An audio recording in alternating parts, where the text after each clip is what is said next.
ಯಾರು ಈ ಮಹಾಲೋಜನ ಮಲ್ಲಿಕಾರ್ಜುನ್ ಮುತ್ಯ? ಅತಿ ಚಿಕ್ಕ ವಯಸ್ಸಿಗೆ ಮಠದ ಪೀಠಾಧಿಪತಿಯಾಗಿ ಅಪ್ಪಾಜಿ ಎನಿಸಿಕೊಂಡ 26ರ ಯುವಕ. ಬಾಲಕಿಯ ಜೊತೆಗಿನ ಅನುಚಿತ ವರ್ತನೆಯ ವಿಡಿಯೋ ವೈರಲ್ ಆದ ಬೆನ್ನಲ್ಲೇ ಮಲ್ಲಿಕಾರ್ಜುನ್ ಮುತ್ಯ ನಾಪತ್ತೆಯಾಗಿದ್ದಾರೆ. ಉತ್ತರ ಕರ್ನಾಟಕದ ಕೆಲ ಜಿಲ್ಲೆಗಳಲ್ಲಿ ದೇವಮಾನವ ಎನಿಸಿಕೊಂಡಿರುವ 26 ವರ್ಷದ ಈ ಯುವಕನ ಹಿನ್ನೆಲೆ ಏನು? ಇಷ್ಟು ದೊಡ್ಡ ಮಟ್ಟಿಗೆ ಬೆಳೆದು ಬಂದದ್ದು ಹೇಗೆ? ಮಠದಲ್ಲಿ ಏನೆಲ್ಲ ಚಟುವಟಿಕೆ ನಡೆಸಲಾಗುತ್ತೆ?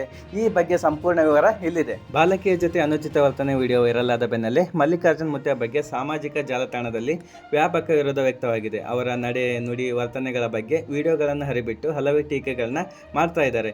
ಇನ್ನೊಂದೆಡೆ ಉತ್ತರ ಕರ್ನಾಟಕ ಭಾಗದ ಜನರು ಮುತ್ಯ ಬಗೆಗಿನ ಟೀಕೆಯನ್ನು ಖಂಡಿಸಿದ್ದು ನಮ್ಮ ಅಪ್ಪಾಜಿ ಎಂದೆಲ್ಲ ಹೇಳ್ತಾ ಇದ್ದಾರೆ. ಈ ಬಾಲಕಿಯ ಜೊತೆ ಅನುಚಿತವಾಗಿ ವರ್ತಿಸಿರುವ ವಿಡಿಯೋ ವೈರಲ್ ಆದ ಬೆನ್ನಲ್ಲೇ ಆ ಬಾಲಕಿಯ ತಂದೆ ತಾಯಿನೇ ಇದರ ಬಗ್ಗೆ ಸ್ಪಷ್ಟನೆಯನ್ನು ನೀಡಿದ್ದಾರೆ. ಮಲ್ಲಿಕಾರ್ಜುನ್ ಮುತ್ಯ ಅವರು ನಮ್ಮ ಮನೆಯ ದೇವರ ಸಮಾನ. ಅವರು ನಮ್ಮ ಕಷ್ಟಗಳನ್ನೆಲ್ಲ ಈಡೇರಿಸಿದ್ದಾರೆ. ನಾವು ಪ್ರತಿ ತಿಂಗಳಿಗೊಮ್ಮೆ ಇಲ್ಲಿಗೆ ಬರುತ್ತೇವೆ. ನಮ್ಮ ಮಗಳಿಗೆ ಅವರು ತಂದೆಯ ಸಮಾನ. ನಮ್ಮ ಮಗಳ ಜೊತೆ ಅವರು ಯಾವುದೇ ರೀತಿ ಅನುಚಿತವಾಗಿ ವರ್ತಿಸಿಲ್ಲ ಅಂತ ಸ್ಪಷ್ಟನೆಯನ್ನು ನೀಡಿದ್ದಾರೆ. ಯಾದಗಿರಿ ಜಿಲ್ಲೆಯ ಶಹಾಪುರ ತಾಲೂಕಿನ ಮಹಾಲೋಜ ಎನ್ನುವ ಒಂದು ಚಿಕ್ಕ ಗ್ರಾಮ. ಅಲ್ಲೊಂದು ಚಿಕ್ಕ ಮಠ ಇದೆ. ಆ ಮಠದ ಸ್ವಾಮೀಜಿಯೇ ಮಲ್ಲಿಕಾರ್ಜುನ್ ಮುತ್ಯ. ಅವರ ತಂದೆ ಹೆಸರು ಹನುಮಂತರಾಯ ಮುತ್ಯ. ಉತ್ತರ ಕರ್ನಾಟಕದ ಭಾಗದಲ್ಲಿ ದೇವರು ಹೇಳೋದು ಎನ್ನುವ ಒಂದು ಪದ್ಧತಿ ಇದೆ. ಅಂದರೆ ಕಷ್ಟ ಅಂತ ಬಂದವರಿಗೆ ಪರಿಹಾರ ಹೇಳುವುದು ಅಥವಾ ಸಣ್ಣ ಪುಟ್ಟ ಪವಾಡಗಳನ್ನು ಮಾಡೋದು. ಈ ಮಲ್ಲಿಕಾರ್ಜುನ್ ಮುತ್ಯನ ತಂದೆ ಕೂಡ ಇದೇ ಕೆಲಸವನ್ನು ಮಾಡ್ತಾ ಇದ್ರು.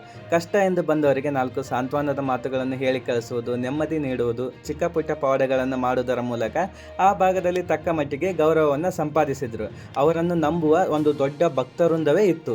ಕೊನೆಯ ಮಗನೇ ಮಲ್ಲಿಕಾರ್ಜುನ. ಈ ಹನುಮಂತರಾಯ ಮುತ್ಯಗೆ ಒಟ್ಟು 4 ಜನ ಮಕ್ಕಳಿರ್ತಾರೆ. ಅದರಲ್ಲಿ ಕೊನೆಯವರೇ ಈ ಮಲ್ಲಿಕಾರ್ಜುನ. ತಂದೆ ತೀರಿಕೊಂಡ ನಂತರ ಆ ತಂದೆಯ ಪೀಠವನ್ನು ಪವಾಡ ಮಾಡುವ ಕೆಲಸವನ್ನು, ದೇವರು ಹೇಳುವ ಪದ್ಧತಿಯನ್ನು ಈ ಮಲ್ಲಿಕಾರ್ಜುನ ಮುತ್ಯ ಅವರು ಮುಂದುವರಿಸಿಕೊಂಡು ಹೋಗ್ತಾ ಇದ್ದಾರೆ. ಮುಖ ನೋಡಿ ಸಮಸ್ಯೆ ಹೇಳಿ ಅದಕ್ಕೆ ಪರಿಹಾರವನ್ನು ಹೇಳುವಂಥದ್ದು.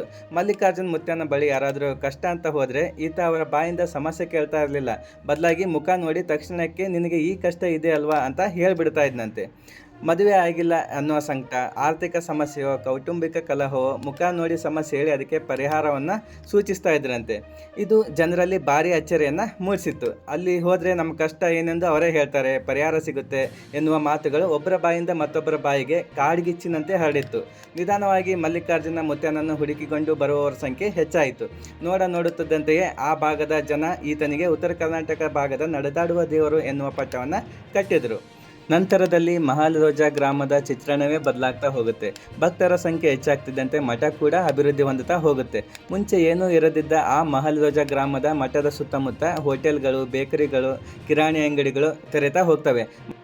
ಮಠ ಎಷ್ಟರ ಮಟ್ಟಿಗೆ ಬೆಳೆಯುತ್ತೆಂದರೆ ಈಗ ಅಲ್ಲಿ 24 ಗಂಟೆಗಳ ಕಾಲ ನಿರಂತರ ಅನ್ನದಾಸೋಹ ನಡೆಯುತ್ತಂತೆ.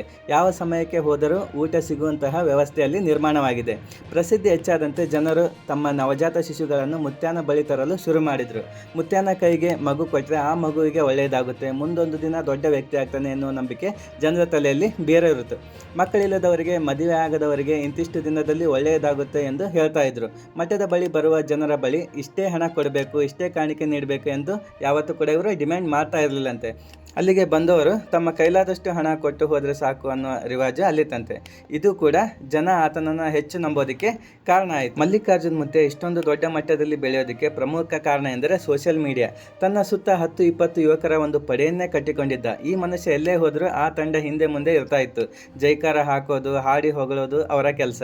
ಆತನ ಪವಾಡಗಳನ್ನು ನೀಡುವ ಪರಿಹಾರಗಳು, ಆತನ ಎಂಟ್ರಿ ಪ್ರತಿಯೊಂದನ್ನು ವಿಡಿಯೋ ಮಾಡಿ ಹಿನ್ನೆಲೆಯಲ್ಲಿ ಬಿಲ್ಡಪ್ ಮ್ಯೂಸಿಕ್ ಹಾಕಿ ಇನ್ಸ್ಟಾಗ್ರಾಮ್, ಫೇಸ್ಬುಕ್ಗಳಲ್ಲಿ ವಿಪರೀತ ವೈರಲ್ ಆಗಿ ಮಾಡಲಾಯಿತು.